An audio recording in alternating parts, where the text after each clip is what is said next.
back here at the Precious Metals Summit in Zurich. I'm here with the President and CEO of Banyan Gold, Terry Christie. It's a pleasure to talk with you in person. Thanks for having me back. It's been a year since we last met. There's been some big upgrades to your resource. But before we talk about that, I want to go back to about 2020 when I first learned about Banyan. The company had just put out its first resource. It was under 1 million ounces of gold. Yeah. So where are we at today? What's the size of this deposit in the Yukon?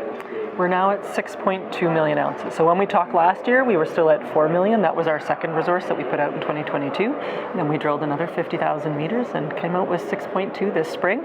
And since then, we've drilled another 25,000 meters. We haven't updated the resource yet. We're not in a rush to do that, but we know we can continue to add ounces here. So it's pretty exciting. It doesn't seem to be very difficult to add ounces. So what is it about this deposit that continues to grow? What is it? What are the constraints and what potential is there? This is a world-class, tier one kind of an asset. Absolutely. Being over 5 million ounces was a really important threshold for us and one of our main goals for putting out our resource this year. And of course, we achieved that. Have we found the edges yet? No. We did look for some this year. That was part of the goal. We got to start thinking about where you're going to put infrastructure. Once you get to that scale, you do need to take some big step outs and think, how would you actually develop this project? But meanwhile, we've continued to add ounces. We connected Oryx Hill and Powerline. People asked us about that, and we simply just hadn't got to drilling it yet. And it was kind of on a hill, so it's better to drill at a specific time of year. So now we know that that's going to add ounces. We've added more at Oryx Hill. We know there's still lots of ounces to add both to the east and to the south, and some to the north and at Airstrip.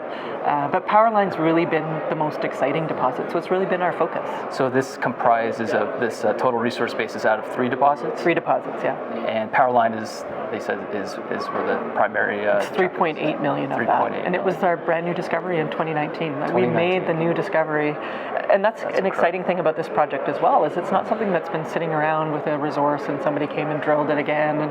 And this is a brand new discovery. Congratulations, and it's been quite the discovery. If we look at the resource, the 6+ million ounces, what is the average? What's the cutoff grade? What do the grades look like? Sure, we picked a cutoff grade of 0.25, 0.3, which gave us 6.2 million ounces of 0.61. Very similar to the grade of Victoria Gold, a grade at that heap leach mine just down the road, 0.63 life of mine.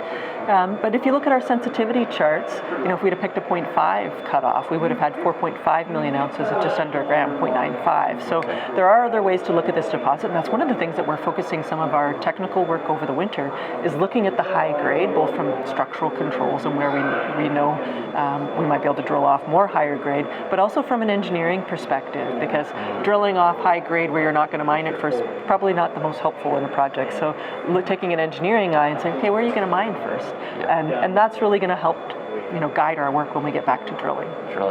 So you haven't determined yet next year's program, so you're waiting for the results to still come in from 2023's program, is that correct? We have a lot of news flow coming. We have drill results. I'm realistic in this market. Drill results aren't what they were in other markets, especially before Christmas. I think after Christmas it might be different. We have the results of our network. We committed to come up with flow sheets which shows potential economic methods to recover that, or to recover the gold. And I think it was important that we demonstrate that there's optionality. Previously people had looked at, it's only heap leach. Well, when you need to let the economics actually drive what a project is, and whomever's going to build it and can finance it. And that means looking at what the IRR is with different types of technology. So our first phase here is to show what processing techniques work, and we believe there will be very simple technology, tried and true methods, not refractory. So we've always been very clear that we think this is a very simple deposit to recover. But I think that gives us optionality for various parties that might be looking in this jurisdiction at what's available and maybe acquirers. And there's a lot of activity in this jurisdiction, right? There's a lot of investment going into the Yukon, and what do you see right now, interest from majors? Obviously this is something that would appeal to a very large gold miner Well, I think the whole jurisdiction's been de-risked with Victoria Gold. Yes, there's been some challenges in that, but they permitted and they built a mine in the modern day, and it is producing. The metallurgy's working, which is super important. We've had new discoveries like Snowline, which is the same intrusion-related gold as we have. Sitka as well. And people are like, why are you mentioning your competition? Well, this is a district. This is Canada's newest district, very similar to the Golden Triangle and Red Lake. You have a discovery, you get a mine built, and then you get more discoveries.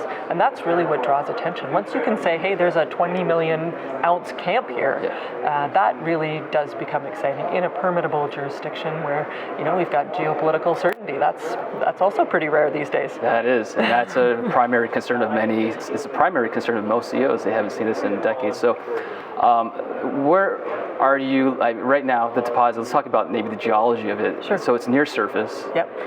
What kind of geological structure? How are you finding this gold? So it's an intrusion-related deposit, but we are actually in the meta-sediments that are likely above it or around it.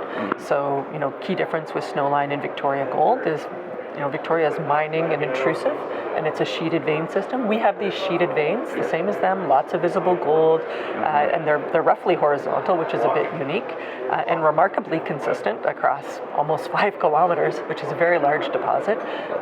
And so yeah, it's the same sheeted vein system. It's just we haven't found the actual intrusive source yet. So there's a lot of work and potential to grow. You said you haven't found the outer limits. So what is the size of this project, and what these 3 deposits, if you give us a little positioning, how do they position? How far apart are they? So Oryx Hill and Powerline, we have connected with the drilling. So they're separate deposits in the resource, but the drilling that we did, and there was roughly 500 meters in between the 2 of them that wasn't in the resource. We've now connected that. Okay. We continue to expand it. How big it is, I don't have a crystal ball. I believe there's potential for there to grow to 8 million ounces, potentially beyond that. You look across the way and you look at what Victoria Gold just discovered at Raven and that high grade. I think it's just the start of what's going to be discovered in this belt overall. Very exciting. So you have a lot of property to focus on there. What is the size of land package? So our total land package is 300 square kilometers. Ormac itself is 173, but then off to the west we have that large, what we call Nitra property, just south of Victoria Gold. And Victoria Gold just purchased the Gold Dome property from Golden Predator, which is right adjacent to our claims, and it's a known intrusive gold property, so I'm excited to see what they do there. That will be good for us as well. There's lots of historic placer mining on our Nitra property, which is a great indicator of gold, as well as some intrusions on surface. We haven't made a discovery there yet, but we do have some soil anomalies, and this year we finally got out and collected some rocks and soils. We've been so focused on adding ounces at Ormac, we really hadn't spent any time out doing regional exploration. So this was the first time our team got to get out there, so we'll have those results as we go into 2024 as well.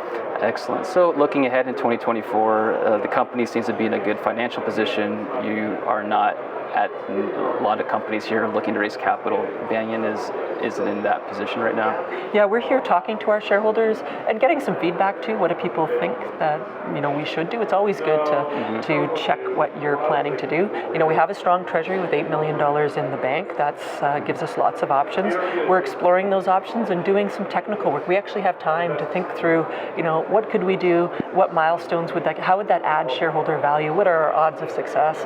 And then, we can wait until the new year to announce what we're going to do. But shareholders can rest assured that as a big shareholder myself, I'm a 4% shareholder, which I've purchased in the market. I care about adding value for our shareholders, and so very focused on how we're going to do that in 2024. Well, love to hear that. Obviously, if you are invested in it, you have a lot more interest. I always talk to investors about finding companies where the management is invested, or else it's just usually typically don't get the same results. So that's very positive here.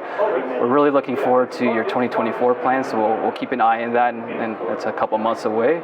and looking forward to what kind of program develops for 2024 and watching the deposit really grow into an incredible. I mean, it's already at 6+ million ounces. This is quite the discovery, and I think the story still isn't quite told or understood. I mean, 2020 heard about it was under 1 million ounces. So what an amazing last few years.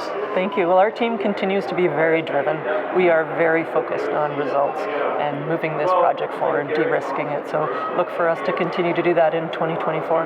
Thank you, Tara. Thank you for your time today, and look forward to following up. Thank you.